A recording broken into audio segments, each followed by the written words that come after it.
বর্তমানে আছি জলডু। আসলে জলডু যে পাইয়াই না শোন, চাচা না শোন, দাদাই না শোন, সন্তানোর যে একটা বন্ধন, এই বন্ধনটা আমার দেখে খুব ভালো লাগে। আমি গত কদিন আগে ফালাইয়ের একটা ভিডিও বানাইছিলাম, ওলা বন্ধনের ভিডিও।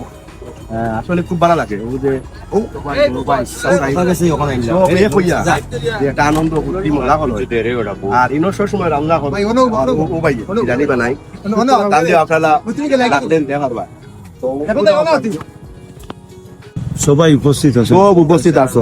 সন্তানোর একটা মহব্বত, সন্তানোর যে একটা জলডুববাসীর যে একটা মহব্বত আছে, এই মহব্বতটা ও পরিবেশ এলে বোঝা যায় যে সন্তানের মাঝে কতটুকু মিল মহব্বত আছে। আর বিশেষ করে আমার সালাম বাইরে একটু দেখাও না, প্রবাসী মানুষ, লন্ডন প্রবাসী, এই বাইরে আয়োজন তাই তাই যেও লন্ডন তো আমেরিকা তো আইন না কেনে এই আয়োজনটা করিয়া তা হইলা ওই যে একটা ঐক্যবদ্ধতা জলডুব গ্রামর আসলে খুবই ভালো লাগে দেখলে। অবতনে বোঝা যায় যে একটা গ্রামের প্রতি কতটুকু মায়া এবং ভালোবাসা আছে।